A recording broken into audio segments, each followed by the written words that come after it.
Welcome to my channel. This video sponsored by SBO Digital Marketing. வீட்டில் இருந்து வேலை செய்து பணம் சம்பாதிக்க ஒரு அருமையான வழி.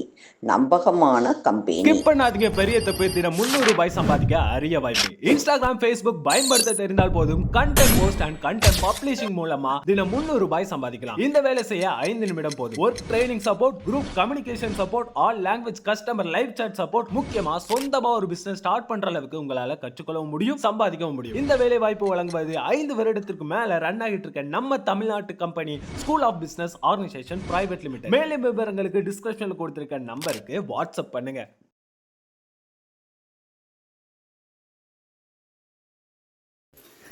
Lovely aari embroidery. இன்றைக்கி நம்ம உள்ளன் நூல் வச்சு சின்ன பால் குட்டியாக நூல்லே பண்ணுறது, அது எப்படிங்கிறத நம்ம இப்போ தெரிஞ்சுக்கலாம். பாருங்கள், ஃபஸ்ட்டு நம்ம இந்த மாதிரி ஒரு நூல்கண்டு எடுத்துக்கிடணும். உள்ளன் நூல், அது நீங்கள் பொடி கொஞ்சம் பெருசு எதுனாலும் நீங்கள் எடுத்துக்கலாம். அப்புறம் அதை கையில் இந்த மாதிரி 3 விரலுக்கு கணக்கு பண்ணிக்கோங்க. இந்த மாதிரி 3 விரலுக்கு கணக்கு பண்ணி கொஞ்சம் லூஸாகவே சுற்றுங்க.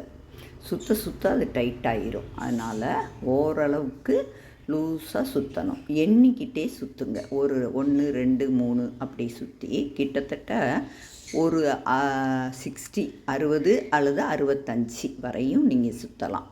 உங்களுக்கு பால் நல்லா நெருக்கமாக வேணும்னு நினச்சிங்கன்னா 75 வரையும் கூட சுற்றலாம். இப்போ நான் இதில் கிட்டத்தட்ட ஒரு 65 இது சுற்றியிருக்கேன். நம்ம இதை எந்த இதுலனாலும் தொங்க விடலாம். இப்போ நம்ம உள்ள ட்ரெஸ்ஸு நம்ம தச்சு முடிக்கும்போது அந்த இதில் கீழே தொங்க விட, அந்த சட்டைக்கு பட்டன் வைக்கிற இடத்துல கழுத்தில் இந்த மாதிரி தொங்க விடலாம். அப்புறம் நீங்கள் பர்ஸ் மாதிரி பின்னுனீங்கன்னா அதோட சைடில் இதை தொங்க விடலாம்.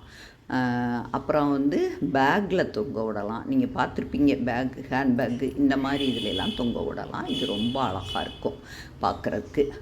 இது உங்களுக்கு சைஸு சின்னதாக வேணும்னு நினச்சிங்கன்னா நீங்கள் இந்த 3 விரலில் சுற்றாமல் 2 விரலில் சுற்றலாம். இல்லைன்னா உங்கள்கிட்ட கையில் அகலமாக ஏதாவது பரவாயில்லாமல் இந்த அளவுக்கு லென்த்து இருக்குது அப்படின்னா அதை வச்சு நம்ம அதில் சுற்றலாம். ஆனால் அதிலெல்லாம் சுற்றிட்டு எடுக்கிறது கொஞ்சம் கஷ்டமாக இருக்கும். இது இப்போ பாருங்கள், நம்ம 65 சுற்றிட்டோம்னா இந்த அளவு வந்துடும். அப்புறம் அதை நீங்கள் பக்கத்தில் கொஞ்சம் தள்ளி நூலை விட்டு நீங்கள் கட் பண்ணிடுங்க. கட் பண்ணிவிட்டு அந்த நூலை, அதோட ஓட்டை இருக்குது பார்த்தீங்களா, அந்த ஓட்டைக்குள்ளே இதை உள்ள விடாமல் அந்த ஓட்டையிலேருந்து நீங்கள் நடுவில் பிடிச்சிக்கோங்க. பிடிச்சிக்கிட்டு கரெக்டாக அந்த ஓட்டை இருக்கிற இடத்துல நடுவில் சென்டரில் அந்த நூலை வச்சு நீங்கள் கெட்டுங்க. கெட்டிட்டு நல்லா கீழையும் மேலேயுமா ஒரு 3 சுற்றாவது சுற்றுங்க. சுற்றிட்டு நீங்கள் அடுத்து அதை பார்த்திங்கன்னா நல்லா டைட்டாக இந்த மாதிரி பாருங்கள், இந்த மாதிரி டைட்டாக நீங்கள் சுற்றணும். இது இப்படி சுற்றி முடிச்சுட்டு அந்த நூல்கண்டையே நீங்கள் உள்ளே உடி எடுத்து ஒரு நாட்டாக்கிடலாம். அப்போ நீங்கள் நல்லா நாட் போட்ட மாதிரி ஆயிரும். பாருங்கள், நம்ம சுற்றிட்டு அந்த நூலை சுற்றும் போது சரியாக கேமராவில் இதாகலை, சாரி, வேறு ஒன்றும் இல்லை. நடுவில் நீங்கள் அந்த நூலை வச்சு சுற்றணும், அவ்வளோதான். சுற்றி முடித்து நல்லா 2 தடவைக்கு 3 தடவை அதில் நாட்டை போட்டுருங்க. இப்போ நாட்டு போட்டு நம்ம முடிச்சுட்டு பார்த்திங்கன்னா இந்த மாதிரி ஒரு 8 சைஸுக்கு இருக்கும், 8 மாதிரி இருக்கும். நடுவில் அந்த இன்ட்டு இருக்கும். அப்புறம் அப்போ இந்த பக்கம் ஒரு ஓட்டை இருக்கும், அந்த பக்கம் ஒரு ஓட்டை இருக்கும். நம்ம நடுவில் ஒரு ஓட்டை தான் வச்சுருந்தோம். இது நூலை கட்டினோடனே நமக்கு 2 ஓட்டை ஆயிரும். அதில் ஃபஸ்ட்டு ஒரு ஓட்டைக்குள்ளே நீங்கள் இந்த சிசரை உள்ளே விட்டால் அது நல்லா உள்ளே போயிடும். அதை ஃபுல்லாக அப்படி கட் பண்ணிடணும். கட் பண்ணிவிட்டு இடையில இந்த மாதிரி கட்டாகாமல் இருந்தால் தனித்தனியாக கட் பண்ணிக்கோங்க. கட் பண்ணிவிட்டு இப்படி எடுத்து விட்டு அந்த உயரத்தை கொஞ்சம் குறைச்சிருங்க. ஒன்று போலையும் வெட்டணும், உயரம் கம்மியாக இருக்கணும். அப்போ எந்த அளவுக்கு நீங்கள் கட் பண்ணுறீங்களோ அந்த அளவுக்கு அது அழகாக இருக்கும். இப்போ ஒரு பக்கம் கட் பண்ணிட்டோம். இப்போ இதுலேயும் அதே மாதிரி பாருங்கள், நல்லா பாருங்கள். உள்ளே அந்த சிசரை உள்ளே விடுறோம், வெளியே எடுக்கிறோம். எடுத்துட்டு அப்படி மேலே இருக்கிற நூலை கட் பண்ணிடுறோம். கட் பண்ணிவிட்டு நூல் கட் பண்ணாமல் இருந்தால் அதை நீங்கள் நல்லா கட் பண்ணிடணும். எல்லாமே கட் பண்ணிவிட்டு கொஞ்சம் அந்த நூலோட லென்த்தை குறைச்சிருங்க. இன்னும் நல்லா குறைக்கணும்னாலும் குறைச்சிக்கலாம். குறைச்சிட்டிங்கன்னா கொஞ்சம் சின்னதாக வந்துடும் பால். இது நான் பெரிய பாலாக தான் இருக்கிற மாதிரி நான் பண்ணியிருக்கேன். குட்டியாக வேணும்னா நீங்கள் நல்லா சின்னதாக சுற்றணும். எவ்வளோக்கு எவ்வளோ நீங்கள் அந்த இதை விரலில் கணக்கு பண்ணி சுற்றுறீங்களோ அந்த அளவுக்கு அதோட லென்த்து கூட இருக்கும். லென்த்து கூட இருக்குது அப்படி ஃபீல் பண்ணால் நீங்கள் கட் பண்ணிடுங்க. நல்லா கட் பண்ணிடுங்க. கட்டாயம் ஒன்று போல் கட் பண்ணணும். அப்புறம் அந்த கெட்டின நூலையும் கட் பண்ணிவிட்டு அப்புறம் இப்படி கையில் எடுத்துக்கிட்டு கட் பண்ணும்போது பார்த்து கட் பண்ணுங்க. தேவையில்லாததை கட் தேவையானதை வேண்டாங்கிற நம்ம அதிகமாக இருக்குங்கிறத மட்டும்தான் கட் பண்ணணும். தேவையானதை கட் பண்ணிடாதீங்க. இப்போ நல்லா கட் பண்ணி முடிச்சுட்டு அப்புறம் நீங்கள் அதை கொஞ்சம் கொஞ்சமாக பிரித்து விடணும். நீங்கள் நல்லா இன்னும் பிரிச்சிங்கன்னா ஒன்று போல் பால் மாதிரி அழகாக தெரிய ஆரம்பிக்கும். பாருங்கள், இப்போ இந்த ஓரளவுக்கு பரவலாமல் வந்துடும். இதில் கட்டாகாமல் ஏதாவது இருந்தால் அதையும் நீங்கள் பார்த்து கட் பண்ணிடணும். உடலை இருக்கும் சில இது, அதை கட் பண்ணிடணும். கட் பண்ணிவிட்டு அப்புறம் இந்த பாலோட அளவையும் நீங்கள் இன்னும் கொஞ்சம் குறைச்சிக்கலாம்.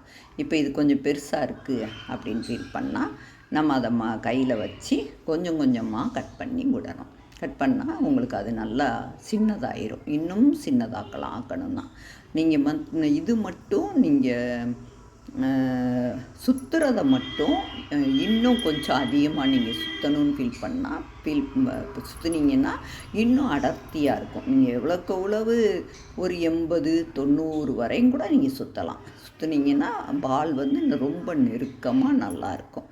அந்த மாதிரி சுற்றி இது பண்ண பாலும் இன்னொன்று பக்கத்துலேயே காட்டுறேன் பாருங்கள். இப்போ இது ஃபுல்லாக ஃபினிஷ் பண்ணி முடிச்சிட்டோம். நல்லா இது பண்ணி எடுத்துட்டு பார்த்திங்கன்னா அழகாக இருக்கும். இதில் நீங்கள் எக்ஸ்ட்ரா நீளமாக இருக்கிறத நல்லா ஒன்று போல் பார்த்து கட் பண்ணணும். அதுதான் முக்கியம். இல்லை கட் பண்ணிவிட்டு பிரித்து நீங்கள் விட்டிங்கன்னா அது நல்லா பால் சைஸுக்கு அந்த மடங்கி இருக்கிறதெல்லாம் நேராக வரணும். அதிகமாக இருக்கிறத கட் பண்ணணும். இதுதான் இதில் வேலை. சுற்றணும், அடுத்து கட் பண்ணணும். இப்போ பாருங்கள், அழகாக ஒரு பால் வந்துருச்சு. இப்போ இதை அடுத்தடுத்து நிறைய பண்ணி இது பாருங்கள், இது குட்டி, இது சின்னது, இது பெருசு. அது சின்னதுங்கிறனால இன்னும் கொஞ்சம் அதிகமாக நான் சுற்றியிருக்கேன். அதனால் அது சின்னது கொஞ்சம் கூட கொஞ்சம் அடர்த்தியாக தெரியுது. அவ்வளோதான். நம்ம எவ்வளோ சுற்றுறோமோ அதுக்கு தகுந்தபடி நல்லா அடர்த்தி கிடைக்கும். பார்க்குறதுக்கு அழகாக இருக்கும். இது இந்த தோரணம் மாதிரி தொங்க விடுறதுக்கு வேறு கலர்ஸில் பூ மாதிரி தெரியும். அந்த மாதிரி தொங்க விடலாம். இடையில செயின் ஸ்டிச் மட்டும் போட்டு நீளமாக ஸ்க்ரீனில் தொங்க விடலாம். ஸ்க்ரீனுக்கு எல்லா இதுலேயும் இதை யூஸ் பண்ணலாம். ட்ரெஸ்ஸில் தொங்க விடலாம், பர்ஸில் தொங்க விடலாம். பார்க்க ரொம்ப அழகாக இருக்கும். பார்த்திங்களா, இன்றைக்கி ஒரு அழகான உள்ளன் நூல் வச்சு பால் மாதிரி பண்ணுறது. இந்த பார்த்திங்களா 2 இது க்யூட்டாக இருக்குது. இது கொஞ்சம் அமுங்கி இருக்குது. அவ்வளோதான். மற்றபடி இதுதான் மெத்தடு. இன்றைக்கி நீங்கள் இதை படிச்சுக்கிட்டீங்க. செஞ்சு பாருங்கள். தேங்க்ஸ்.